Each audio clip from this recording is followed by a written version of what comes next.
Hi, I'm Ursula Carranza. You're watching Parents TV. Every parent tries to teach their children good manners. But what do you do if your kids develop rude habits? Dr. Jennifer Shu is the author of Food Fights, Winning the Nutritional Challenges of Parenthood, armed with insight, humor, and a bottle of ketchup. She's here today to talk about some common bad habits and how to break them. Hello, Dr. Shu. Thanks for joining us. Hi, great to be here. Thank you. Let's start with burping. Why do kids burp? Oh, gross. Often children burp because they can. It's something that they find is amusing because it sounds unusual to them. And then the final reason is that a lot of times they keep burping because they know it bothers their parents. What can parents do about that? Well, if the burping is at a minimum, the best thing to do is to try to ignore the behavior and hope that it will go away. If it starts to be a little bit more common, then work on times when you tell your child that burping just is not acceptable. Let's say at the dinner table, maybe in the car, when other people are around, and start little by little using baby steps. Okay, what about interrupting parents? That's a bad habit that can really annoy parents. Oh no, why? I'm on the phone. Hurry up. Stop. What can they do about that? Well, a lot of times children don't realize that you are busy doing something else. So teach them a signal to use when they need to interrupt you, say when you're talking with a friend or on the phone or doing some work. A good signal might be to raise their hand, to raise a finger, touch their ear, just kind of gently to show that she wants your attention. Then what the parent should do is to take a quick break, find out what that child needs, and then say, okay, wait a minute, and I will do that for you. What about grabbing? That seems to be a problem not only at home, but with friends. What can parents do about that? Well, a common place where you might see grabbing is a child who wants to reach over the table to get them something like the bread. Excuse me. So the important thing to do here is to teach your child the right words and phrases. Please and thank you are really important ones. Please pass the bread. Thank you. And get into that habit. What if this happens with another child? I see this all the time when kids are on play dates, for example, and there are two children and just one favorite toy. Teach them words again.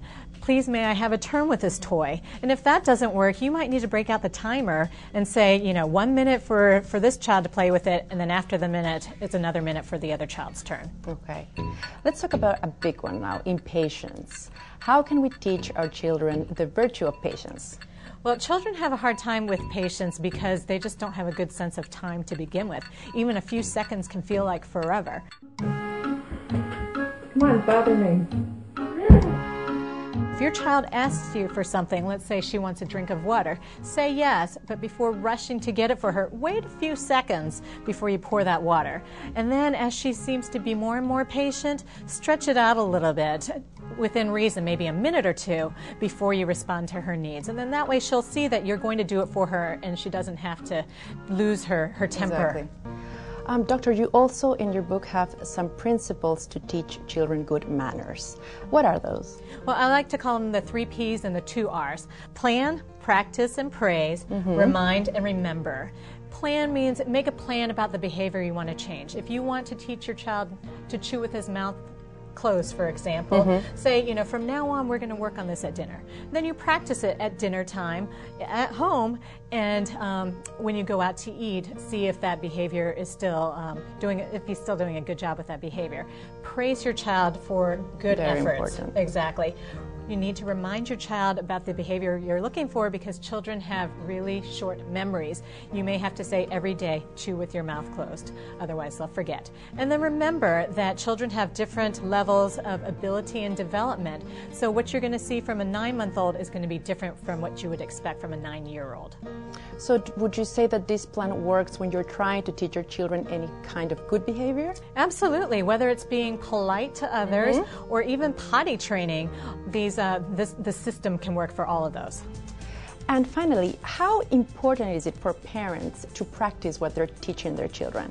Well, parents need to be great role models. If they don't see you saying please and thank you or washing your hands after you use the restroom, then they're not going to really want to do it themselves either. So it's really important to practice what you're teaching.